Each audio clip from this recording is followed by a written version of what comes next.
Muhammad wa ala alihi wa sahbihi ajma'in. Alhamdulillah, selalu kita bersyukur kepada Allah atas limpah nikmat yang Allah karuniakan kepada kita semuanya. Nikmat yang selalu kita syukuri dengan porsi yang besar tentunya adalah hidayah dan taufik dari Allah Subhanahu wa taala. Yang dengannya kita tetap berada dalam agama Islam, agama yang lurus dan sempurna ini. Dan dengan hidayah dan taufik dari Allah pula kita bisa menjalankan amalan-amalan ibadah yang menjadi pembuktian bagi diri kita atas keimanan yang ada di dalam hati ini. Tidak ada keimanan kecuali harus dibuktikan dengan amalan-amalan yang dapat mengundang ridho, rahmat dan ampunan dari Allah Subhanahu wa taala. Berikutnya salawat dan salam untuk Nabi kita Muhammad sallallahu alaihi wasallam beserta keluarga beliau, para sahabatnya serta kaum muslimin yang meneladani beliau hingga hari kiamat nanti. Kaum muslimin rahimakumullah, hari ini kita akan melanjutkan pembahasan tafsir surat-surat pendek Al-Qisar Al-Mufassal, surat yang paling pendek ada di ujung akhir dari juz Ammah. Ada yang disebut dengan Al-Qisar Al-Mufassal, itu surat yang paling pendek dari yang ada ya. Jadi semakin ke belakang semakin pendek, itu namanya Qisar Al-Mufassal. Dimulai dari surat Ad-Duha sampai An-Nas. Hari ini kita akan membahas surat Al-Bayyinah, yakni bukti nyata Al-Bayyinah. Jadi bagi yang membawa HP atau ini boleh membaca atau membuka Al-Quran dan terjemahannya ya, Al-Bayyinah yang awalnya lam yakunil ladzina kafaru ya. Saya akan membacakan ayatnya. A'udzu billahi as-sami'il 'alim minasyaitonir rajim min nafsihi wa nafthihi wa hamzihi. Bismillahirrahmanirrahim. Lam yakunil ladzina kafaru min ahlil kitaba wal musyrikina munfakina hatta ta'tiyahumul bayyinah.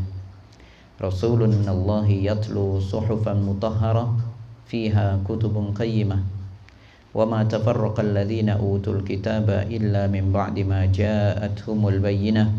Wa ma umiru illa liya'budullaha mukhlishina lahuddin hunafa'a wa yuqimus shalah wa yu'tuz zakata wa dzalika dinul qayyimah. Innal ladzina kafaru min ahlil kitab wal musyrikina fi nari jahannam khalidina fiha ulaika hum syarrul bariyah. Innal ladzina amanu wa 'amilus salihati ulaika hum khairul bariyah. Jazaohum 'inda rabbihim jannatu 'adnin tajri min tahtiha al-anhar khalidina fiha abada radhiyallahu anhum wa radu an.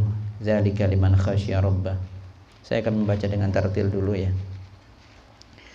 A'udzu billahi minasy syaithanir rajim. Bismillahirrahmanirrahim. Lam yakunil ladzina kafaru min ahlil kitabi wal musyrikina munfakkina hatta ta'tiyahumul bayyinah. Rasulun minallahi yatlu suhufan mutahharah fiha kutubun qayyimah. Wa ma tafarraqal ladzina utul kitaba illa min ba'di ma ja'atuhumul bayyinah. وَمَا أُمِرُوا إِلَّا لِيَعْبُدُوا اللَّهَ مُخْلِصِينَ لَهُ الدِّينَ حُنَفَاءَ وَيُقِيمُوا الصَّلَاةَ وَيُؤْتُوا الزَّكَاةَ وَذَلِكَ دِينُ الْقَيِّمَةِ. إِنَّ الَّذِينَ كَفَرُوا مِنْ أَهْلِ الْكِتَابِ وَالْمُشْرِكِينَ فِي نَارِ جَهَنَّمَ خَالِدِينَ فِيهَا أولئك هم شر البرية. إن الذين آمنوا وعملوا الصالحات أولئك هم خير البرية. jazaa'uhum 'inda rabbihim jannatu 'adnin tajri min tahtihal anhar jannatu 'adnin tajri min tahtihal anharu khalidina fiha abada radiyallahu anhum wa radu an dzalika liman khasyiya rabbah. Baik, saya akan jelaskan isi dari lam yakunil ladzina kafaru ya. Surat ini ya, surat ke-98. Surat sebelumnya itu ada beberapa yang saling berkaitan. Yang pertama ada surat At-Tin, dulu pernah kita bahas. At-Tin itu bicara tentang Allah mengingatkan kenikmatan bagi kita semuanya, manusia seluruhnya. Laqad khalaqnal insana fi ahsani taqwim.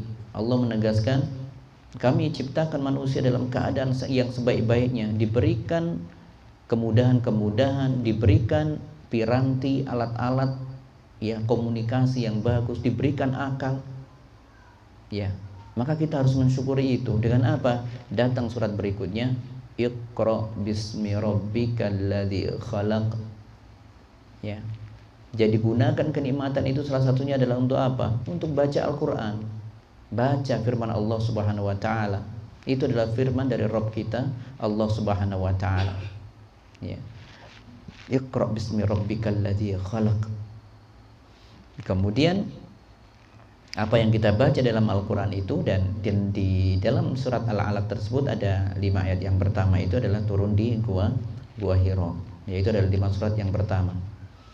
Kemudian datang surat berikutnya tentang kapan diturunkannya Al-Quran.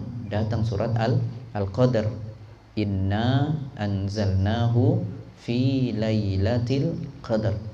Sungguh kami turunkan Al-Quran di malam Lailatul Qadar. Jadi Al-Quran itu ya bukti bahwa atau bagaimana kita mensyukuri nikmat Allah itu adalah salah satunya dengan membaca Al-Quran yang mana dia turun di malam Lailatul Qadar. Siapa yang membawanya? Nabi kita Muhammad SAW, dan itu kita bahas sekarang ini. Yang membawa adalah Rasulun minallahi yatlu suhufan mutahharah. Itu ada di surat yang kita baca kali ini.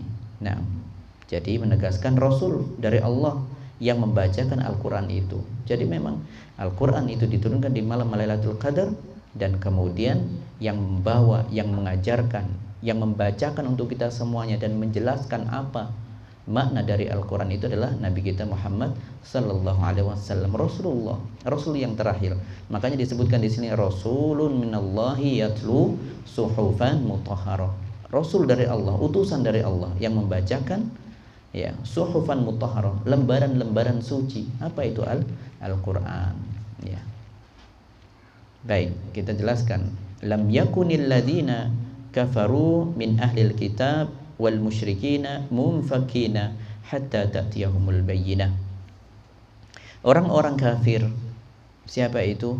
Yakni dari golongan ahlul kitab wal musyrikin, dan orang-orang musyrik. Munfakina, lam yakunil ladzina kafaru min ahlil kitab wal musyrikina munfakina. Mereka tidak akan melepaskan diri dari kekufuran mereka, dari kesyirikan mereka, hatta ta'tiyahumul bayyinah, sampai datang al-bayyinah kepada mereka, yaitu bukti nyata kepada mereka. Ya. Jadi kita bicara tentang dua golongan yang dikatakan tidak akan lepas dari apa yang mereka yakini, ya, dari kesesatan mereka, yakni dari kekufuran, dari kesyirikan, sampai datang al-bayyinah kepada mereka. Disebutkan di sini orang-orang kafir di situ adalah orang-orang ahlul kitab dan orang-orang musyrik. Dengan tegas Allah menjelaskan bahwasanya orang-orang ahlul kitab dan orang musyrik itu adalah bagian dari orang-orang kafir, ya. Dan memang demikian, ya. Orang-orang ahlul kitab, Yahudi, dan Nasrani, ya. Mereka saat itu tidak mengimani dengan apa yang diturunkan oleh Allah berupa Alkitab, yaitu kitabullah Al-Quran, ya.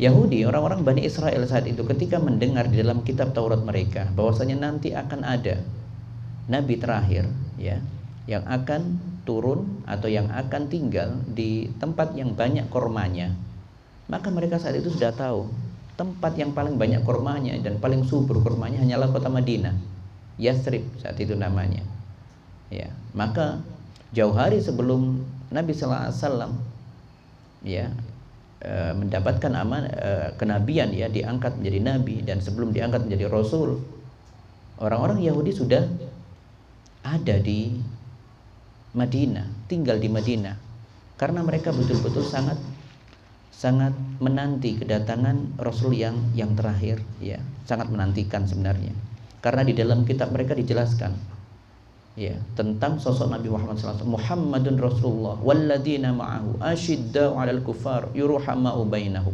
Dijelaskan ada nanti namanya Muhammad Rasulullah, dan digambarkan orang-orang yang didekat dengan Nabi SAW, yaitu para sahabatnya, itu orang-orang yang paling keras terhadap orang-orang kafir dan paling lemah lembut terhadap sesama kaum muslimin.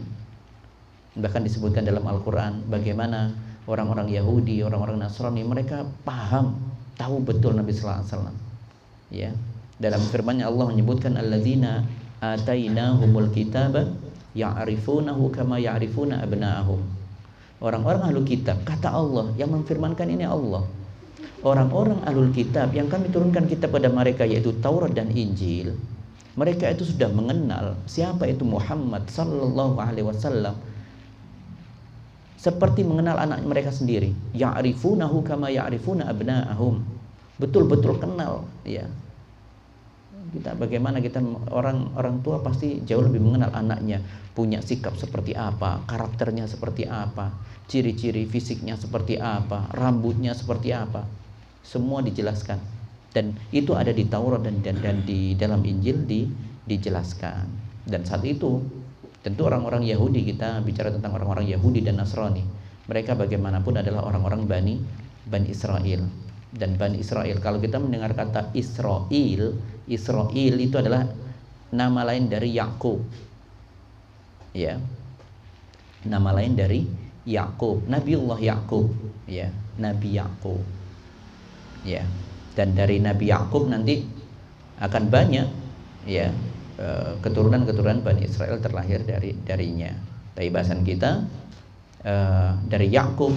Yakub ini adalah turunnya Nabi Ishak, dan Ishak turunannya Nabi Ibrahim. Ibrahim punya anak dua intinya. Ibrahim punya anak Ismail dan Ishak. Yang dari Ishak nanti akan nanti memiliki keturunan, yakni Yakub, yang bisa disebut dengan Israel.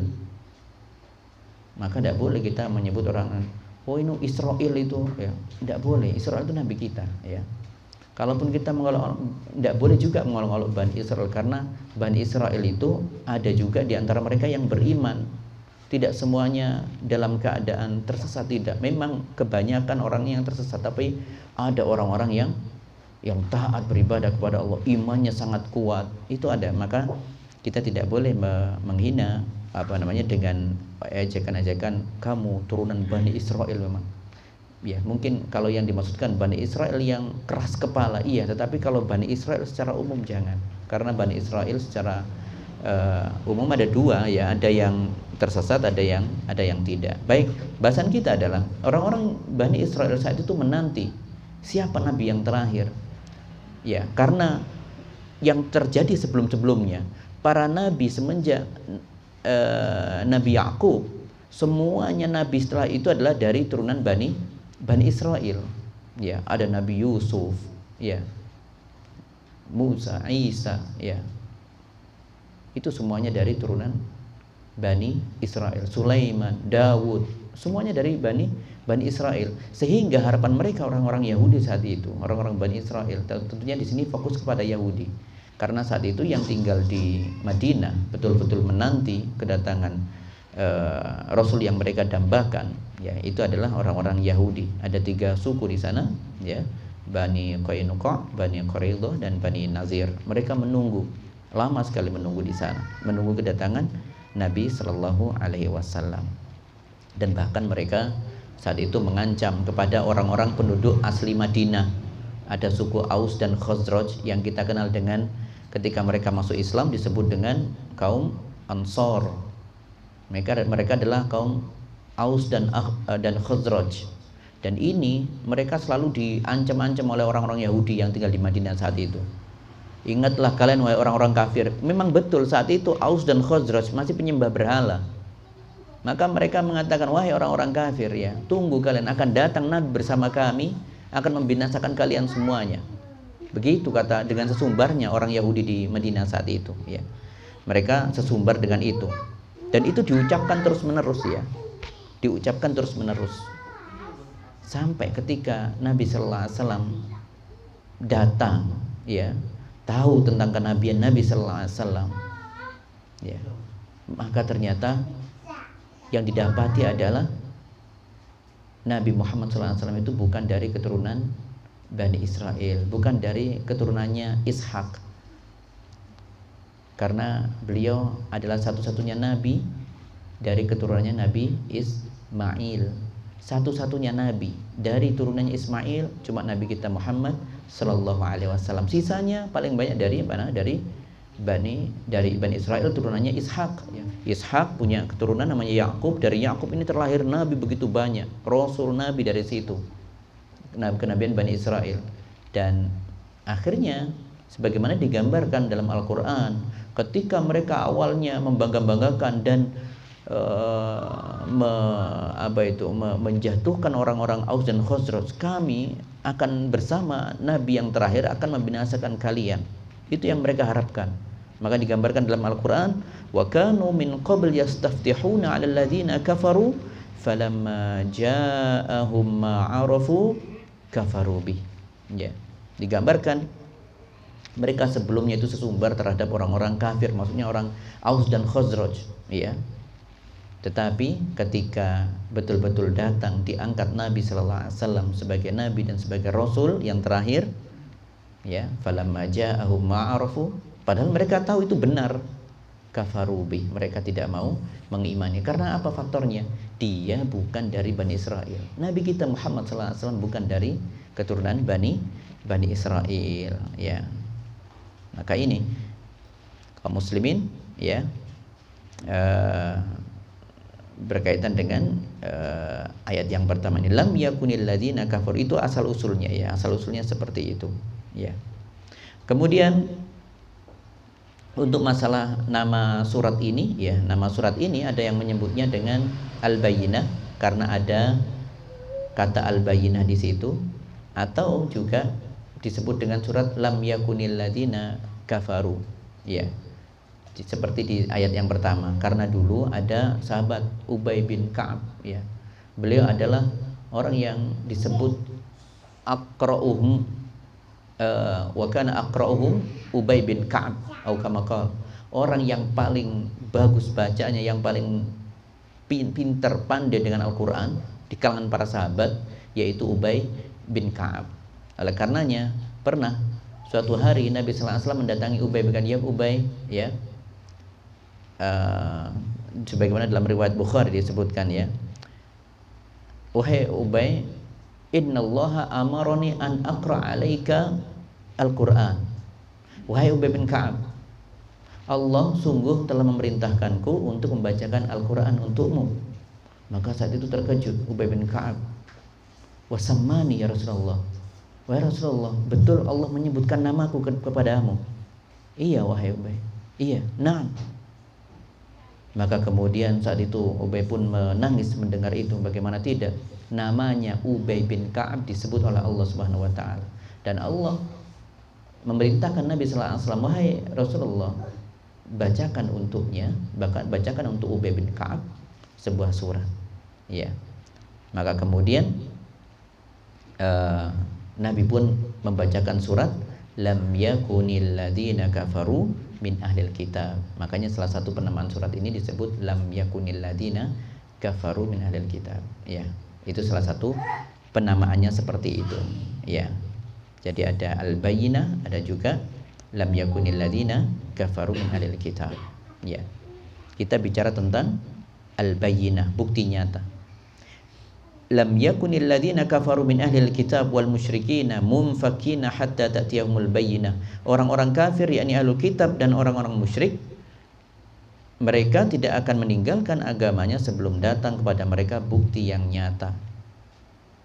Ya, al-bayyinah itu bukti yang nyata. Kalau diibaratkan itu seperti ia adalah cahaya bagi mata kita. Kita punya mata, alat untuk melihat, ya. Alat untuk melihat. Mata itu bisa berfungsi dengan baik kalau ada cahaya. Ya, jadi al-bayyinah, Al-Quran yang dibawa, yang dibacakan oleh Rasulullah SAW itu, dia ibarat cahaya bagi mata kita. Karena mata yang kita miliki ini butuh cahaya untuk melihat objek. Kalau tidak ada cahaya, apa bisa melihat sesuatu? Tidak ada, tidak berfungsi mata kita.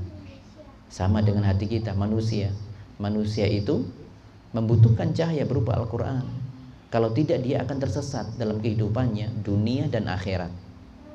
Karena agama itu yang di dalamnya disebutkan di dalam Al-Quran, ya. Al-Quran bicara tentang hukum-hukum agama Islam, syariat-syariat agama Islam. Semuanya pasti berisi tentang kebaikan, kebaikan, kebaikan. Semuanya, tidak ada keburukan satupun di dalamnya. Makanya kalau orang jauh dari Al-Quran yang dibacakan oleh Rasulullah SAW tentunya, maka dia akan tersesat seperti cahaya yang hilang, ya. Seperti cahaya yang hilang ketika seorang punya mata. Dia punya mata, tapi kalau sudah masuk ke tempat gelap, tidak ada cahaya sama sekali. Apa bisa melihat sesuatu yang indah? Apa bisa melihat, bisa membedakan ini meja, ini kursi, ini piring, ini buku? Tidak ada yang bisa. Ya, tidak ada yang bisa. Maka itulah bukti yang nyata itu ibarat cahaya bagi mata kita. Dan di sini disebutkan ada tentang orang kafir. Jadi Allah dengan tegas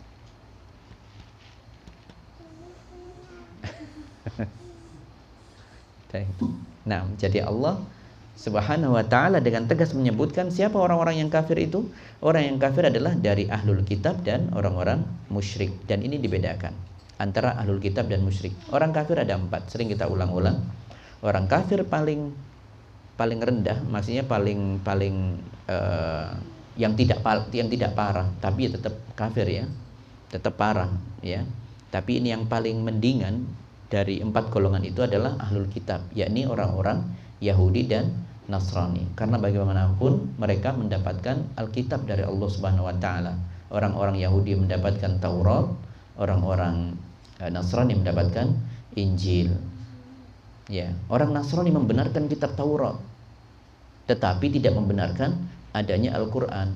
Yang lebih parah dari itu adalah Yahudi. Yahudi mereka percaya dengan Taurat, tetapi tidak mengimani dengan Injil yang datang setelahnya, dan juga tidak mengimani Al-Quran yang datang setelahnya.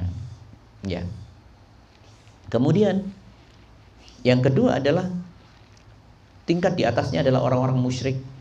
Orang-orang musyrik itu orang-orang yang masih menyembah, tetapi salah yang disembah, nyembah batu, ya, nyembah jin, nyembah malaikat, nyembah nabi, nyembah benda-benda keras, ya, ya, nyembah patung. Itu orang-orang musyrik seperti itu. Tapi mereka masih menyembah, ya, tapi salah sasaran. Tapi itu lebih parah daripada ahlul kitab. Dan yang lebih parah dari itu adalah ateis. Ini kafir yang tidak berakal, ini orang ateis.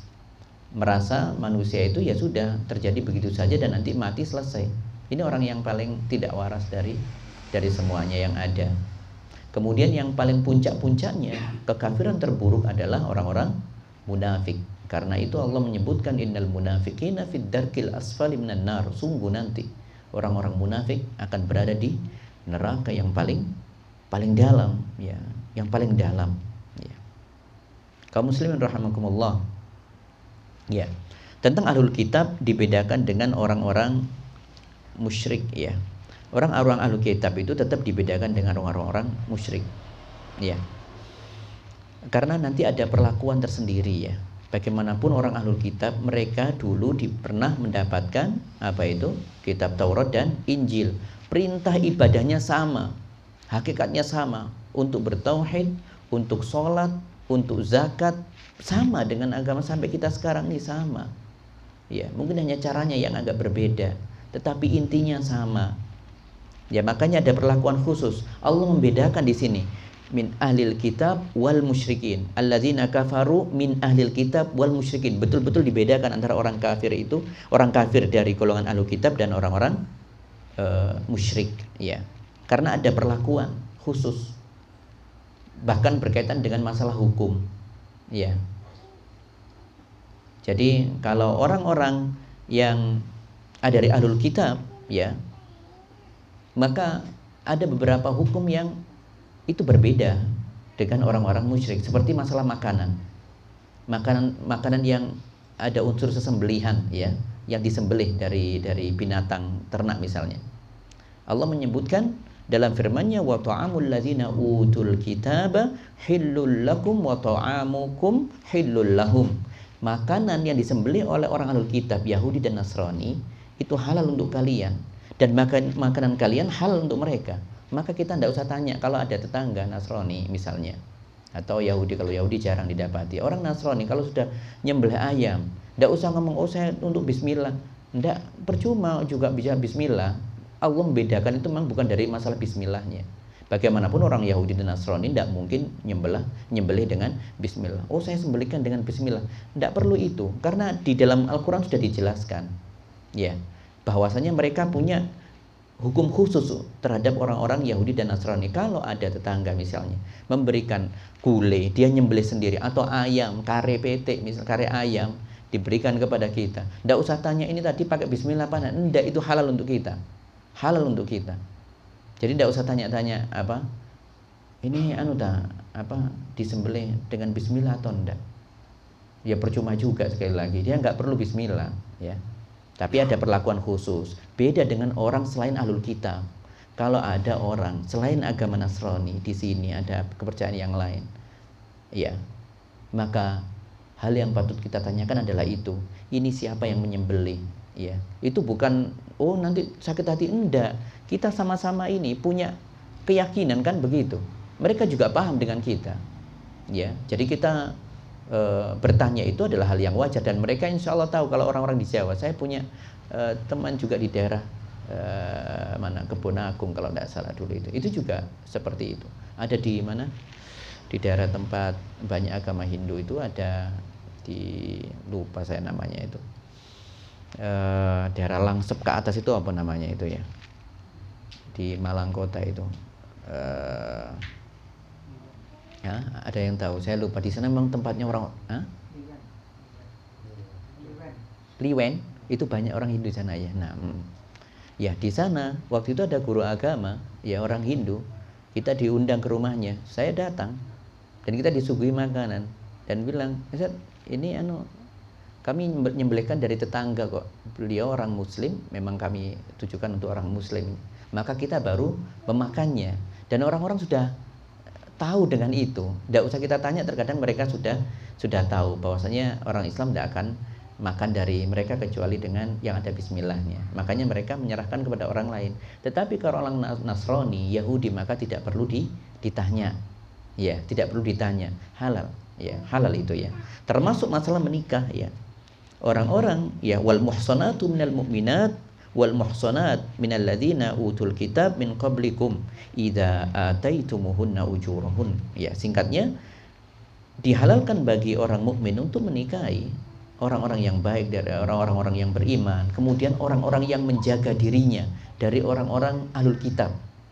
Tetapi tetap pembahasannya yang lebih utama adalah menikahi wanita yang mukmin, yang beriman, karena wanita dinikahi dari agamanya yang pertama. Tetapi ini penting, kalau misalnya ada seorang dari Indonesia Muslim tinggal di negara yang mayoritas Kristen, misalnya di luar negeri, misalnya di Amerika atau di mana, ya, tidak ada lagi orang Muslim misalnya di tengah country, di tengah pedesaan itu tidak ada sama sekali orang Muslim, muslimahnya tidak ada, ya. Sedangkan dia harus menjaga diri, menjaga pandangan. Adanya satu-satunya adalah orang Nasrani atau orang Yahudi dari ahlul kitab. tetap mereka ahlul kitab, maka boleh dalam kondisi terpaksa seperti itu menikah dengan mereka. Ya, itu beda dengan orang musyrik. Kalau orang selain Yahudi dan Nasrani, tidak boleh perempuannya dinikahi sampai mereka masuk ke agama Islam. Ya, itu yang membedakan. Dalam firman Allah disebutkan wala tankihul musyrikat hatta yu'min. Jangan kalian menikahi orang-orang yang musyrik, ya, orang-orang wanita musyrik sampai mereka beriman. Lam yakunil ladzina kafaru min ahlil kitab. Disebutkan orang-orang kafir dari orang ahlul kitab dan orang-orang musyrik, ya, munfakina disebutkan. Munfakina berlepas. Tetapi berlepas itu di sini munfakina. Itu dalam bahasa Arab bukan sekedar lepas dengan mudah, enggak, tapi ada usaha yang keras untuk lepas dari apa yang sudah mendarah daging pada dirinya. Gampangnya beginilah ya, orang kalau sudah mendarah daging, cara beribadahnya, apa misalnya kejawennya misalnya dengan nenek moyangnya, mudah enggak keluar dari itu ketika disampaikan kebenaran. Berat, yang ada justru menentang. Kamu itu enggak tahu apa-apa, kamu tas lahir kok kakek ngomong kamu itu. Ya kan begitu, biasanya seperti itu. Ini sudah dari nenek moyang kami, begitu berat, maka disebutkan mumfakina, tidak akan mudah melepaskan itu hatta ta'tiyahumul bayyinah, sampai datang kepada mereka al-bayyinah. Ya, al-bayyinah tadi apa?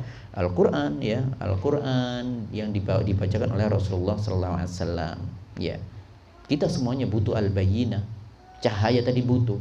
Lihatlah orang-orang di Jazirah Arab saat itu, perampokan, pembunuhan, pemerkosaan, pembunuhan anak-anak kecil, anak-anak yang wanita, anak-anak perempuan, itu sebuah aib di sana. Dibunuh, ya, dibunuh. Ya, wanita tidak boleh, wanita dinikahi sampai oleh anak laki-lakinya ketika ayahnya meninggal. Terjadi seperti itu. Zaman dulu brutal, semuanya kacau semuanya.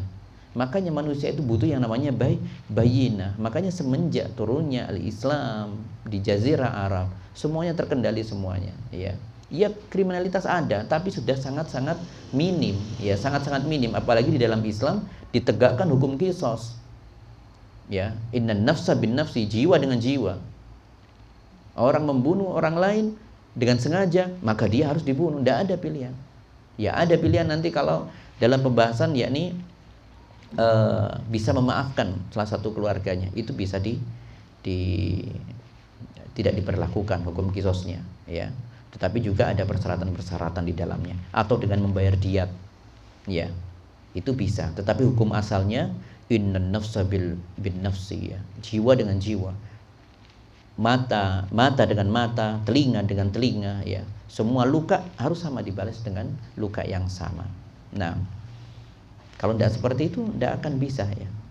Kemudian bicara apa al-bayyinah itu disebutkan di sini Rasulun minallahi yatlu suhufan mutahharah, ya, yakni rasul, seorang rasul dari Allah, yaitu Rasulullah Muhammad sallallahu alaihi wasallam, yang membacakan lembaran-lembaran yang suci. Dan ini adalah bukti yang nyata, Rasulullah itu diutus dengan menjelaskan isi Al-Quran, bukan hanya dengan membacakannya secara lisan, menjelaskannya secara lisan, tetapi akhlaknya sudah tercermin pada diri Rasulullah Sallallahu Alaihi Wasallam. Jadi kalau orang saat itu ingin melihat mana wujud bukti Al-Quran itu, yaitu ada pada diri Nabi Muhammad Sallallahu Alaihi Wasallam. Seperti Quran berjalan Nabi kita Muhammad Sallallahu Alaihi Wasallam.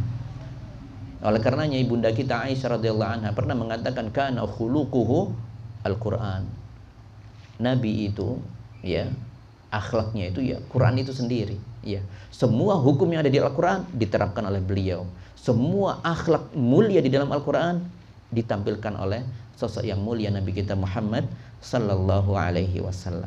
Disebutkan di sini, beliaulah Muhammad sallallahu alaihi wasallam yang membacakan lembaran-lembaran suci, ya, suhufan mutahharah. Karena Al-Quran itu suci, lembaran-lembaran yang suci. Maka orang yang memegang Al-Quran, ya, disunahkan untuk berwudu, untuk taharah. La yamassuhu illa al-mutahharun. Yang lebih baik memegang Al-Quran tentunya dalam keadaan suci. Bahkan ada yang mewajibkan harus memegang Al-Quran itu dengan kondisi suci. Itu lembaran-lembaran suci itu seperti itu. Orang yang membacanya, orang yang mempelajarinya, orang yang mengamalkan ada di dalamnya, itu pasti akan bisa menghilangkan kotoran-kotoran. Untuk mensucikan jiwanya itu adalah dengan membaca Al-Quran. Kotoran-kotoran noda-noda syirik itu hilang dengan membaca Al-Quran. Penyakit-penyakit hati, penyakit-penyakit jiwa, ya, hasad, ya, rasa hasad, iri, dengki, dendam, ya, semua itu akan bisa sirna dengan membaca Al-Quran. Cahaya ini Al-Quran, ya. Ini adalah kitab suci, suhufan mutahharah, kitab yang suci. La yamassuhu ilal mutahharun, tidak dipegang kecuali orang yang bersuci. Dan Al-Quran itu juga bisa mensucikan apa? Mensucikan jiwa manusia, ya, jiwa manusia. Kenapa? Ya. Karena di dalamnya berisi kebenaran-kebenaran, tidak ada sesuatu yang melenceng di dalam Al-Quran. La ya'tihil batil, tidak ada kebengkokan sedikit pun di dalam Al-Quran. Semuanya berisi kebaikan dan kebaikan. Perintah-perintah dari Allah, larangan-larangan dari Allah, yang semuanya adalah demi kebaikan manusia, ya. Dan kemudian lihatlah Allah dengan rahmatnya juga memberikan kemudahan. Orang yang belajar Al-Quran diberikan kemudahan, kata Allah Subhanahu wa taala, laqad yassarna Al-Quran lidzikri fahal min muddakir, ya. Sungguh kami mudahkan orang untuk mempelajari Al-Quran itu, untuk dipelajari, dibaca itu mudah. Oleh karenanya kita dapat ya sekarang ini anak-anak kecil bisa mudah, orang manapun di seluruh dunia, anak-anak kecilnya sudah bisa belajar Al-Quran. Bahkan banyak anak kecil saat ini, kalau ada orang salah membaca Al-Quran, itu dia dengar, oh ini salah ini Abi, salah. Dengar anak kecil sekarang itu, ya. Allah kasih kemudahan, mudah dikonsumsi, mudah dipelajari, maksud saya, mudah dipelajari Al-Quran itu. Walaqad yassarna Al-Quran lidzikri fahal min muddakir. Dan selamanya Allah menjaga Al-Quran itu, Masya Allah, ya. Beda dengan kitab-kitab suci yang kitab-kitab yang lain. Mana ada Injil dihafalkan, Taurat dihafalkan? Tidak ada, ya. Seperti itu, ya. Fiha kutubun qayyimah, di dalamnya terdapat isi atau kitab-kitab yang lurus kalau diartikan di situ.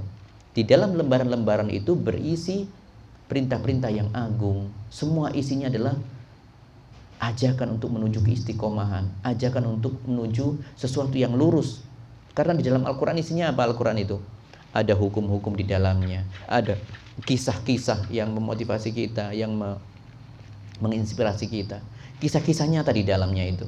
Kisah tentang Ashabul Kahfi yang kuat dengan apanya? Dengan ketauhidannya, menjauh dari kaumnya yang saat itu berpaling dari agama yang benar, ya. Kita lihat bagaimana sosok Nabiullah Isa, Nabiullah Ibrahim ketika mengajak orang tuanya, mengajak kaumnya untuk menyembah Allah Subhanahu wa taala. Bagaimana lembutnya Ibrahim berulang kali mendakwakan kepada bapaknya yang pemahat patung sekaligus penyembahnya. Di situ banyak kisah-kisah yang bisa kita petik di dalamnya. Kisah-kisah para nabi sangat banyak. Kisah Yusuf, ya, kisah Yusuf alaihissalam. Banyak keutamaan di sana, banyak hal yang bisa kita dapatkan. Semua di dalamnya itu tidak ada yang salah sedikit pun. Semuanya berdasarkan realita, berdasarkan kenyataan yang ada, dan semuanya berisi kebaikan, kebenaran, dan keadilan. Quran semuanya isinya itu. Ada enggak satu saja perintah di dalam Al-Quran yang bernilai jelek? Tidak akan pernah ditemukan di situ. Tidak akan pernah ditemukan. Perintahnya untuk menegakkan sholat, padahal sholat itu adalah salah satu sarana yang untuk mengantarkan seorang jauh dari keburukan. Inna sholata tanha 'anil fahsya wal munkar. Allah menjelaskan itu, ya. Tidak ada sholat kemudian membuat orang memiliki hasad, memiliki niatan buruk dan sebagainya. Enggak. Sholat tujuannya adalah untuk demi kebaikan seseorang, ya. Maka tidak ada satupun perintah di dalam Al-Quran kecuali di dalamnya berisi kebaikan. Itulah, ya, Al-Qayyimah, ya. Kutubun qayyimah, fiha kutubun qayyimah, ya. Jadi Quran ini berisi sesuatu yang lurus untuk menjadikan orang yang membacanya menjadi orang-orang yang lurus, yang istiqomah. Qayyimah dari kata asalnya itu qaim, berdiri, lurus. Qayyimah mubalaghahnya, kondisi yang sangat lurus, ya. puncak-puncaknya lurus itu qayyim. Oleh karenanya ada kata lain dari sini adalah al-mustaqim. Mustaqim juga bagian dari ini yang selalu kita minta di surat Al-Fatihah kita, ihdinas siratal mustaqim. Itu karena Al-Qur'an isinya kutubun qayyimah. Salah satunya itu, ya. Jadi memang terkait satu istilah dengan istilah yang lainnya itu seperti itu. Ya. Maka di sini kalau orang yang menjadikan Al-Qur'an, orang yang berjalan di atas Qur'an, menjadikannya panduan, penuntun untuk hidupnya, maka dia akan berada di dalam kelurusan, ya. Sesuatu yang lurus, ya. Sesuatu yang mustaqim, yang lurus. Ya, makanya seorang harus apa? Harus menjadikan Al-Qur'an sebagai pedomannya, ya, penuntunnya. Namun sayang sekali banyak orang yang melepaskan diri dari Al-Qur'an, waliyadzubillah, ya, waliyadzubillah. Kemudian kaum muslimin rahimakumullah, berikutnya ketika kita sudah menjelaskan tentang Al-Qur'an dan isinya itu tentang sesuatu yang lurus, lalu bagaimana sikap orang-orang tadi, orang-orang kafir dari ahlul kitab dan musyrik, yaitu datang pada ayat setelahnya, ayat yang keempat sekarang. Inilah sikap orang-orang kafir dari ahlul kitab dan orang-orang musyrik ketika Al-Qur'an turun dan dibacakan oleh Rasulullah Shallallahu Alaihi Wasallam. Mereka gambarannya di ayat keempat. Wa ma tafarraqal ladzina utul kitaba illa min ba'di ma ja'atumul bayyinah. Dan tidaklah orang-orang ahlul kitab itu, ya, berpecah belah, ya, melainkan sesudah datang kepada mereka bukti yang nyata. Ini gambaran mereka. Sudah ada kejelasan, sesuatu ketegasan, kebenaran di hadapan mereka. Mereka justru apa? Berpaling darinya. Salah satunya tadi itu. Kalau sudah orang tidak menerima dengan risalah Muhammad SAW, ya sudah dia tersesat. Ya.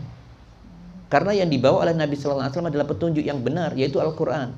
Kalau orang sudah tidak mengimani Rasulullah SAW, pastikan dia tidak mengimani apa yang dibawa oleh Rasulullah SAW. Dan ini orang-orang ketika sudah datang Nabi SAW, ternyata dari turunannya Ismail, bukan dari turunannya Ishak, yang notabene bukan dari bagian dari Bani Israel, ya, bukan keturunan Bani Israel, ya. Maka mereka pun berpaling, ya. Mereka pun berpaling dari Nabi Muhammad SAW. Jadi mereka sebenarnya itu tahu yang benar, tetapi menyembunyikan kebenaran itu, ya, menyembunyikan kebenaran itu. Bahkan seperti yang tadi kita singgung tentang sifat karakter Nabi Sallallahu Alaihi Wasallam, sosoknya seperti apa, orang-orang di sekitarnya seperti apa, ya. Bahwasanya digambarkan juga, ya, di wajah mereka tampak tanda-tanda sujud dari Nabi dan dari para sahabatnya yang mulia. Itu ada di kitab Taurat dan Injil, tapi mereka menyembunyikan hal itu, ya. Orang-orang Yahudi menyembunyikan hal itu, ya. Dan setelah itu terpecahlah. Tadi disebutkan wa ma tafarraqal ladzina utul kitab illa min ba'di ma ja'atumul bayyinah. Setelah datangnya Al-Qur'an, terpecahlah Yahudi dan Nasrani menjadi banyak golongan. Ya, secara umum memang ada dua awalnya, yakni satu tetap berada dalam keyakinan mereka, yang satu golongan lagi beriman kepada yang dibawa oleh Nabi Muhammad SAW. Jadi ada yang beriman, ada yang tetap kafir dengan kekufurannya di dalam ahlul kitab itu. Ada dua golongan, tapi kemudian nanti semakin banyak. Dan ini sesuai dengan yang disabdakan Nabi sallallahu alaihi wasallam, iftaraqatil yahud ila ihda aw isintain, ya, firqah, ya, waftaraqatin nasara ila ihda aw isintain firqah. Orang Yahudi terpecah belah menjadi 71 sampai 72 golongan, demikian juga orang Nasrani juga sama. Dan adapun orang Islam, ya, umatnya Nabi Muhammad SAW, terpecah belah nanti menjadi salasa wa sab'ina firqah, menjadi 73 golongan. Ya, kulluha finnar illa wahid, semuanya masuk neraka kecuali satu.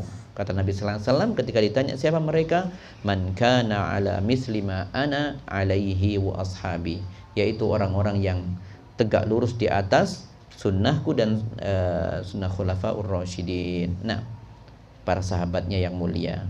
Baik. Ayat berikutnya, wa ma umiru illa liya'budullaha mukhlishina lahuddin.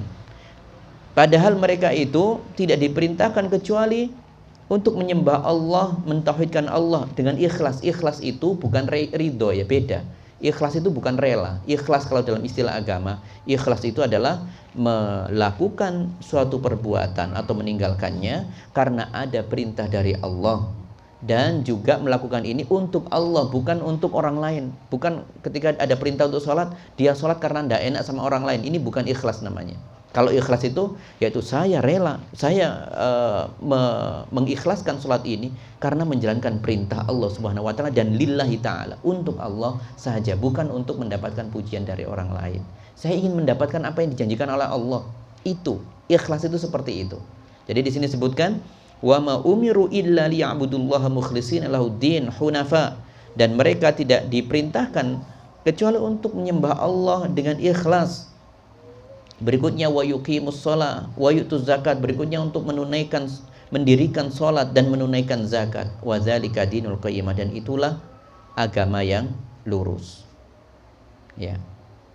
Jadi mereka itu semakin tercerai-berai, ya.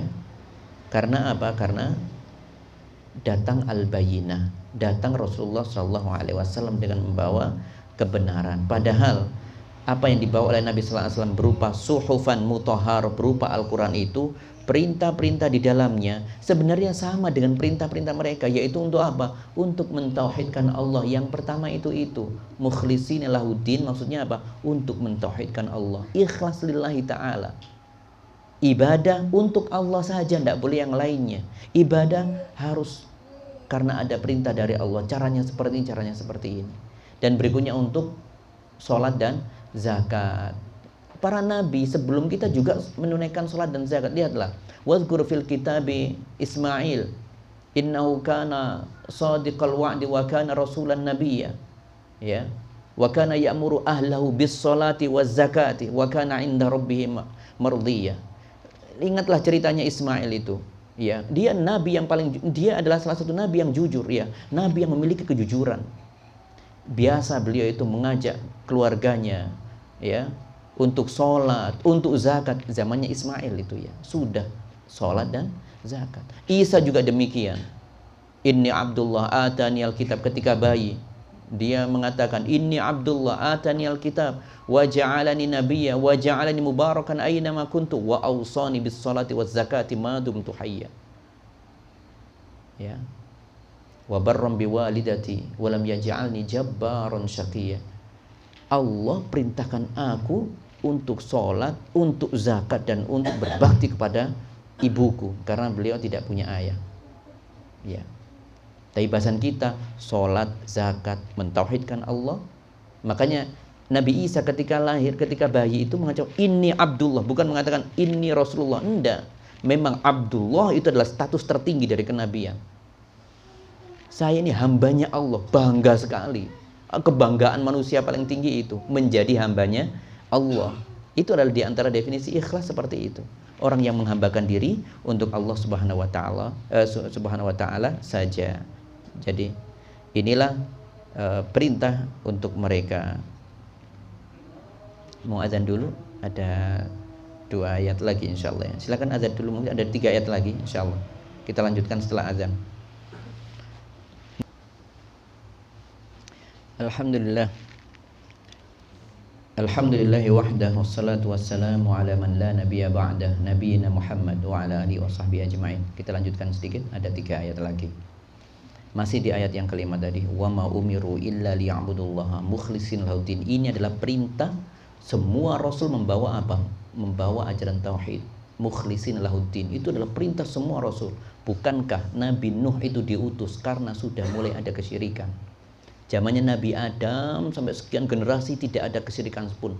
Sampai di ujung dengan hikmah dari Allah Subhanahu wa taala ada orang-orang yang mulai melakukan kesyirikan-kesyirikan, sehingga kalau orang sudah melampaui batas, Allah kirim Rasul untuk meluruskan kembali akidahnya, ya. Di antaranya ada Nabiullah Nuh. Tapi lihatlah kata Allah Subhanahu wa taala, walaqad ba'atsna fi kulli ummatin rasulan an ya'budullah wajtanibut taghut. Kata Allah Subhanahu wa taala, kami utus, semua rasul kami utus itu untuk apa? Untuk menyampaikan sembahlah Allah saja, tauhid itu. Sembahlah Allah saja, tidak boleh minta kepada selain Allah, tidak boleh. Kepada malaikat tidak boleh, kepada Rasulnya tidak boleh, kepada Nabinya tidak boleh. Ya, seperti itu. Dan kemudian perintah yang agung setelahnya, kalau sudah tauhid sudah mengakar, kemudian perintah-perintah yang lainnya, ada perintah sholat, zakat, puasa. Ya ayyuhalladzina amanu kutiba alaikumusiyam kama kutiba alal ladzina min qablikum. Wajib atas kalian berpuasa wahai orang yang beriman, sebagaimana umat-umat sebelum kalian. Puasa, semua puasa. Umatnya para nabi semuanya puasa, umatnya semua rasul itu puasa. Demikian juga sholat dan zakat, apalagi sholat. Sholat ibadah yang pertama dihisab di sisi Allah Subhanahu wa taala, dan sholat itu adalah penghubung antara hamba dengan Allah. Sholat itu adalah penghubung antara hamba dengan Allah. Kemudian perintah zakat. Untuk apa zakat? Zakat itu penghubung antara hamba dengan hambanya yang lain, supaya terjadi kehidupan yang baik, satu dengan yang lain punya rasa simpati dan sebagainya, tolong menolong. Di situ letaknya zakat, itu berbagi. Maka muamalah kuat itu salah satunya dengan zakat, muamalah antar manusia. Tetapi kalau hubungan manusia dengan Allah, puncak-puncaknya ibadah lah ada dengan sholat. Ya, seperti itu. Kita lanjutkan. Ya, jadi tidak ada amal baik seperti sholat, zakat dan puasa kecuali dilandasi dengan tauhid, dengan keimanan. Itu kata kuncinya itu. Iman, tauhid itu harus ada di paling dasar, paling pokok. Ya, jadi tidak boleh menyembah kepada selain Allah. Ya, tidak boleh menduakan Allah, tidak boleh meminta. Ya, minta kepada jin, ya. Minta kepada Nabi aja tidak boleh, ya. Wahai Nabi, ya, berikan aku syafaat, tidak boleh. Ketika di Masjid Nabawi tidak boleh seperti itu. Mintanya ke siapa? Allah. Minta kalau ya Allah, berikanlah syafaat Nabi Muhammad SAW nanti di hari kiamat. Boleh kalau itu, karena mintanya tetap kepada Allah. Tetapi kalau di hadapan makan Nabi, ya Rasulullah, aku minta syafaatmu, haram. Tidak boleh, tidak boleh ini, ya. Syirik itu, syirik. Harus berhati-hati di sini. Ayat berikutnya. Innal ladzina kafaru min ahlil kitab wal musyrikina fi nari jahannam khalidina fiha ulaika hum syarrul bariyah. Sesungguhnya orang kafir dari ahlil kitab dan orang-orang musyrik semuanya masuk neraka jahanam, mereka kekal di dalamnya, dan mereka adalah seburuk-buruk makhluk. Ini adalah celaan, hinaan bagi orang-orang kafir. 4 orang kafir semuanya mendapatkan celaan dari Allah Subhanahu wa taala. Maka di sini disebutkan, tadi kita sebutkan surat At-Tin. Walaqad khalaqnal insana fi ahsani taqwim. Allah memuliakan manusia dengan penciptaan yang indah, dengan hal-hal yang dimiliki di tubuhnya, di pakaiannya, dimuliakan manusia itu. Tapi kemudian bisa rendah, hina, dina kalau sampai dia menyekutukan Allah sang pemberi nikmat, disekutukan, kafir terhadap penciptanya, pemiliknya. Itu dicela oleh Allah. Ia adalah seburuk-buruk makhluk, bukan seburuk-buruk manusia, seburuk-buruk makhluk, ya. Ya, kata Allah Subhanahu wa taala menyebutkan, ya, lahum, kenapa mereka disebutkan makhluk terburuk? Lahum qulubun la yubsiruna biha. Mereka punya hati tapi tidak digunakan. Ya, lahum qulubun la yafqahuna biha. Mereka punya hati tapi tidak digunakan. Ya, kemudian walahum a'yun la yubsiruna biha, mereka punya mata tidak digunakan.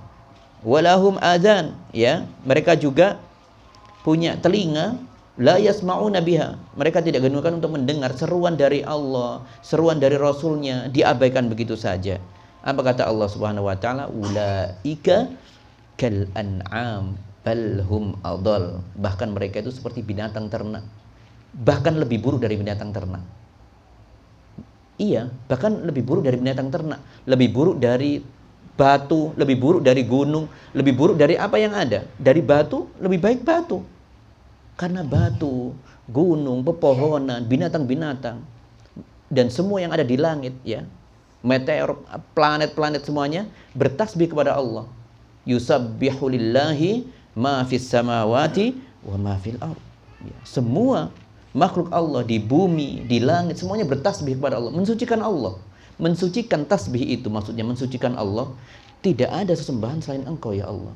Saya tidak boleh menyembah kecuali kepada Engkau ya Allah. Itu namanya tasbih. Semua tahu itu. Binatang tahu, mereka bertasbih, tapi kita tidak tahu bagaimana mereka bertasbih. Disebutkan kalau batu jatuh dari gunung, ya, longsor, itu disebutkan diantaranya karena takutnya kepada Allah Subhanahu wa ta'ala. Karena apa? Karena mereka betul-betul, meskipun menurut pandangan orang itu adalah benda mati, ya, tapi Allah menegaskan itu bukan benda mati, ya. Semuanya bertasbih mensucikan Allah. Batu saja bertasbih, kok manusia menyekutukan Allah, kan kebangetan. Makanya disebutkan ulaika kal an'am. Mereka itu orang-orang kafir itu, ya, sama dengan binatang, balhum adall, bahkan lebih sesat daripada binatang. Kemudian ayat ke-7. Sekarang pujian kepada orang-orang yang beriman dan beramal saleh. Innalladzina amanu wa 'amilus salihati ulaika hum khairul bariyah. Kalau tadi orang-orang yang kafir disebutkan fi nari jahannama khalidina fiha. Orang kafir tidak punya kunci menuju surga, tidak punya. Oleh karenanya tidak bisa disamakan. Orang-orang sekarang mengatakan sudah semua agama sama. Gimana? Tidak bisa. Tidak bisa. Orang Yahudi Nasrani sudah disebutkan di surat ini dengan tegas. Mereka apa? Fi nari jahannam khalidina fiha. Ya, mereka ada di neraka, ya, kekal di dalamnya. Kekal, tidak akan keluar. Tidak akan keluar. Jangankan itu, kita mengenal Abu Thalib. Abu Thalib, orang yang paling berjasa dengan dakwahnya Nabi sallallahu alaihi wasallam, yang memberikan perlindungan kepada Nabi sallallahu alaihi wasallam, tetapi ketika meninggalnya dalam keadaan kafir, padahal dia orang yang paling berjasa membela Nabi, ya, tetapi dia mati dalam keadaan kafir. Kata Nabi sallallahu alaihi wasallam, innahu fi dakhdakhin minan nar.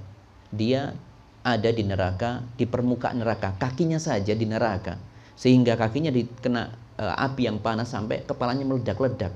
Itu inna ahwana ahlun nar, ya, ini adalah hukuman teringan di neraka, ya ini. Siapa? Abu Thalib. Abu Thalib. Yang lainnya di mana? Ya lebih buruk dari itu. Yang Nabi SAW menjelaskan yang paling ringan itu cuma Abu Thalib, karena perannya yang sangat besar terhadap dakwahnya Nabi SAW. Tapi bahasan kita, tidak ada kunci surga untuk orang-orang kafir. Kunci surga hanya bagi orang yang beriman dan beramal saleh.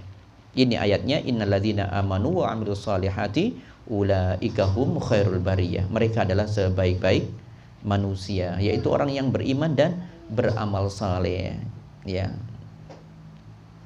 Baik, ya, ayat yang terakhir tentang pahala yang disebutkan, jazaohum 'inda rabbihim. Pahala bagi mereka orang-orang yang beriman dan beramal saleh, yaitu apa? Jannatu 'adnin tajri min tahtihal anhar. Surga yang di bawahnya mengalir sungai, ya. Khalidina fiha abada, mereka kekal di dalamnya. Radhiyallahu anhum wa radu'an. Allah ridho terhadap mereka dan mereka pun wa radu'an, dan mereka ridho terhadap Allah. Ya, zalika liman khasyya rabbah. Itu karena atau itu balasan semuanya itu karena atau bagi orang-orang yang takut kepada Allah. Surat ini sangat indah, ya. Al-Bayyinah, bukti yang nyata, ya. Bukti yang nyata itu, ya. Surat Al-Bayyinah ini diakhiri dengan apa? Dengan sikap takut kepada Allah Subhanahu wa ta'ala, ya. Jadi orang-orang yang beriman dan beramal saleh itu adalah orang-orang yang takut sesungguhnya kepada Allah Subhanahu wa ta'ala, ya. Jadi kalau kita bicara Al-Bayyinah itu Al-Quran dan diutusnya Rasul untuk membacanya, ini semua tidak akan memberikan manfaat kecuali orang memiliki rasa takut kepada Allah Subhanahu wa ta'ala. Orang kalau takut kepada Allah Subhanahu wa ta'ala, ia akan dengan Al-Bayyinah, ia akan dekat dengan Al-Quran, dengan hadis Nabi sallallahu alaihi wasallam, dengan akhlaknya Nabi, dengan ibadahnya Nabi, mudah meneladani Nabi sallallahu alaihi wasallam. Itu karena didasari dengan apa? Dengan khasyah, dengan rasa takut kepada Allah Subhanahu wa ta'ala. Makanya bayyinah, Al-Bayyinah yang disebutkan di sini tidak akan memberikan manfaat kecuali bagi orang-orang yang memiliki rasa takut. Ya, dan kapan orang bisa takut kepada Allah? Kalau dia mengenal Allah, mengenal bagaimana mengenal zatnya Allah, mengenal sifat-sifatnya, mengenal asma dan sifatnya serta perbuatan-perbuatan Allah Subhanahu wa taala. Ya. Innama yakhsyallah min ibadihi al-ulama. Orang yang bisa takut kepada Allah itu hanyalah orang-orang yang memiliki ilmu, yakni orang-orang yang mengenal Allah. Maka kita memohon kepada Allah agar dijadikan orang-orang yang semangat untuk menuntut ilmu, ya, dalam rangka mengenal Allah Subhanahu wa taala. Karena itu adalah salah satu sarana untuk menumbuhkan rasa takut kita kepada Allah Subhanahu wa taala. Hadza wallahu a'lam bishawab.